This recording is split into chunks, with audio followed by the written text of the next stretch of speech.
Hey y'all, Brendan here. It is November 13th. Yes, November 13th, 2014. And this is just another installment of my Gender Den Q&A. I've been really slacking on these videos. So yeah, hopefully this makes up for it. I got a couple of questions. Sorry, I've made this video 4 times and it just hasn't worked with uploading, and I'm just really frustrated and kind of over it at this point. But let's see. My first question comes from Dan, who I know from some support groups back in New York City. He's really awesome. He says, as a trans guy, I just really wonder, are you okay with your boobs? Do you see them as a female part or just another part of you and view them as genderless? So a little context, I do identify personally as kind of gender fluid, bigender, kind of non-binary, but definitely transmasculine. So yeah, I don't really, it's a tough question. I don't really have as severe top dysphoria as a lot of guys I know who are transitioning. I think a big part of that is because I've always been really small. I've always had a fairly androgynous upper body. Honestly, it doesn't even really occur to me that I have breasts until I see them, and then I'm like, oh yeah, that's their thing. But I definitely know that like the way I feel about my chest is definitely a differing point from me and from other female-bodied people.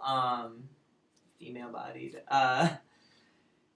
Because I remember one of the first times I noticed there was something I didn't huge that I didn't relate to other XX people on was talking about double mastectomies for breast cancer and that being really traumatic and not feeling like a woman anymore, and that struck me as strange because I'm like, why does that not make you a woman? You're still a woman.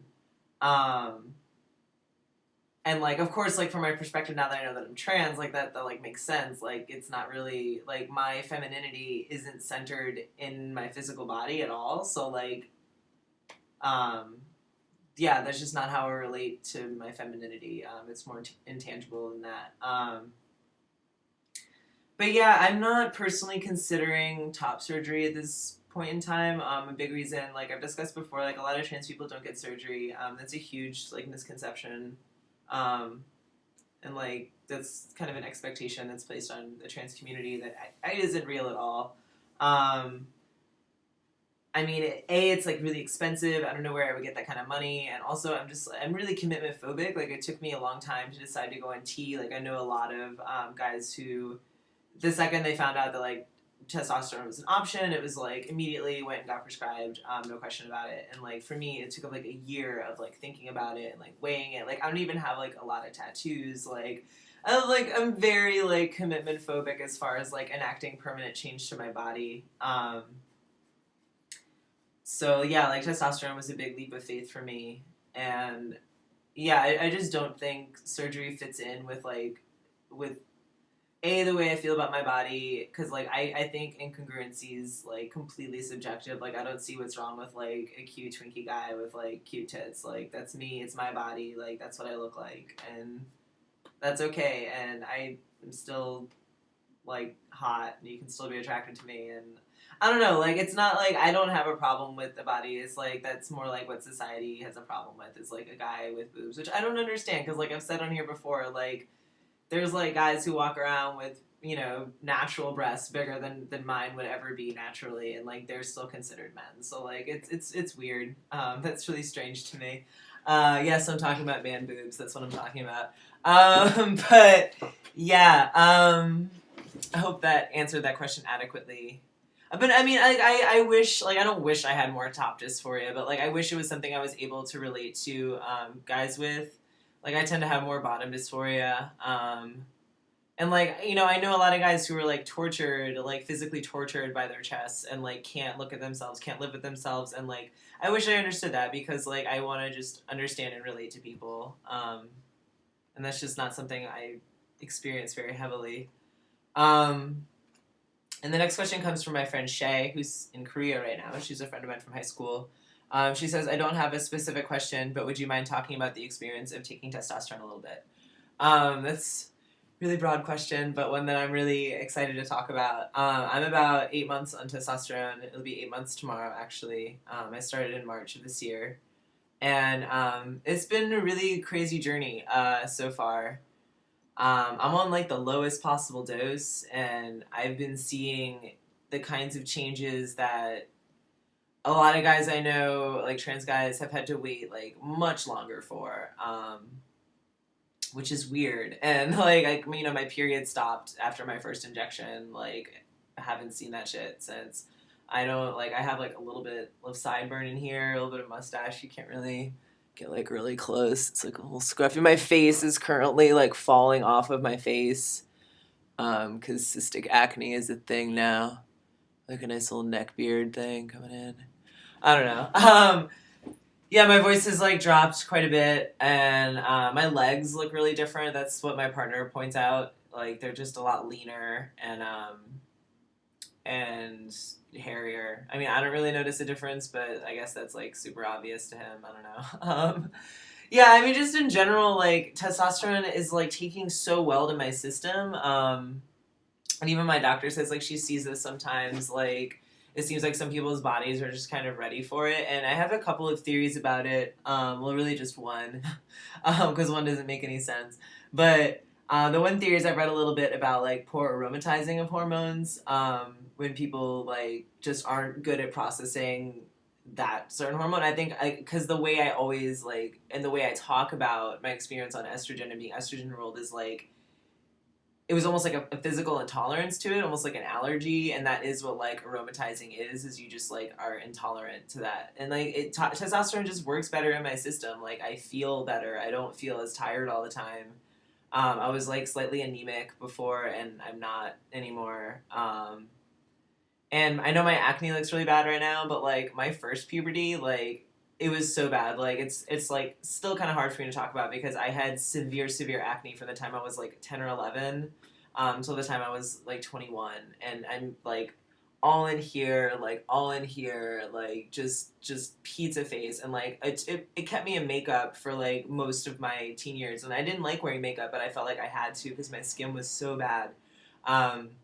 But I don't get that now, and like the only reason why this is so big is because I'm like I pick at it now, because like since quitting drinking, my dermatillomania has gotten like really bad, and I just like pick.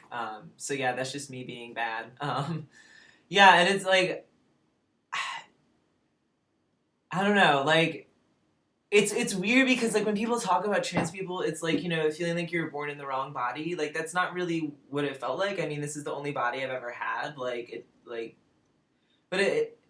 it's like the fast changes I'm experiencing really like reinforce the rightness of this physical journey for me, which is very important because like I do feel really invalidated a lot. Like I try to project, that I'm really strong and like, confident in who I am, but that's like very far from the truth. I do question myself a lot. I go down that am I really trans wormhole about once every other week, which is better than it used to be. I used to like go down that wormhole like every other day, and really let what other people said about me and my identity get to me.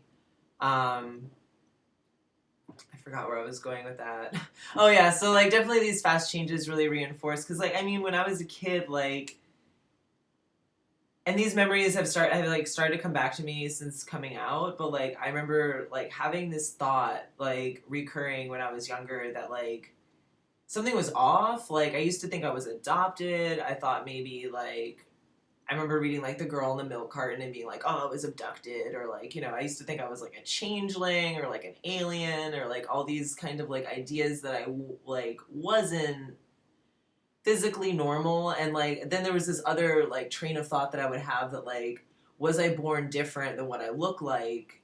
Was I lied to? And like, did you do something and lie to me? And was I like programmed to develop along these lines? Like that was something that I thought at like 11 years old, at 9 years old.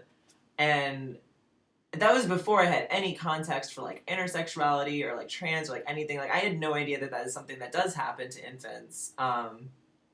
But like, how do you ask that question? Like, how do you ask your parents, like, did you lie to me? Like, 'cause, I mean, I like, And it's like even now, like I wouldn't be like surprised if I found out that I was in. Like I was actually like expecting like when I got my first labs run when I was like when I was in high school I would research like symptoms of high testosterone because I thought I had high testosterone or something to describe this like physical feeling I had that I was more male than I was female and like I definitely don't have like PCOS symptoms or like anything else that would go along with like someone XX with high testosterone. And like as far as I know, I'm not intersex. I've had my labs done, and it was like it really surprised me that I was like a biotypical like female. I was expecting there to be something off on the charts that would explain the way I feel. Which is like, I mean, there's a huge debate going on within the trans community about like, is it identity, like spiritual identity versus like physicality, like a medical condition, which is the way they used to kind of conceptualize like a medical condition, like something is wrong with you and like changing your body fixes this medical condition that you're born in the wrong body. And I mean, there's not a lot of scientific groundwork to back that up. The idea of the male and the female brains are like, I have a lot of problems with that kind of science and definitely being on testosterone and not, like, I'm not suddenly different in my brain. Like, so that doesn't make any sense to me. But I am interested in more scientific research about that kind of thing. I'm going like all over the place about this. I'm sorry. Yeah, definitely like the metaphysical sides of being on T are the most interesting and difficult. It's been really hard to deal with like my being like emotionally a teenager again at 27 because I was finally reaching a point where like with quitting drinking and everything and like getting my shit together and behavioral health side of my life like I started to see a lot of like emotional equilibrium being reached and me being less volatile. And then all of a sudden I went on, like, came out and went on hormones and like all that went out the window. And I feel like I'm back to like who I was at 16 in a lot of ways, which is really frustrating. Um, and like it's really hard in my relationship, like what 24-year-old wants to be in a relationship with a 16-year-old, which is like what I am like biochemically and emotionally right now. And it is like because I went through that first puberty and I kind of know that like these are just hormones, like it is a little bit easier to manage. I can kind of like stop myself and be like this is like just your body, just your hormones, like it's okay. So I definitely feel a little bit less crazy.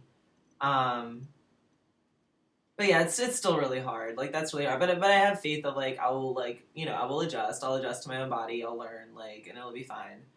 Um, as far as like the biggest metaphysical thing is just like being able to recognize myself. Like that's been the most amazing part of this journey so far, and it's really hard to explain to people who like aren't trans, because this is kind of the crux of like of transness for me. Like when I look at pictures of myself, like when I'm like 16, like 17, like during that first puberty, the worst years of my life, I look at these pictures and it's just like my smile doesn't reach my eyes and I'm just very like the person I was so lost inside that person and you can really see that looking at old pictures of me. Like you can just see that and I don't know if it's the depression, if it was like just where I was and like not being able to express myself in like my family life at the time. Like I don't really know.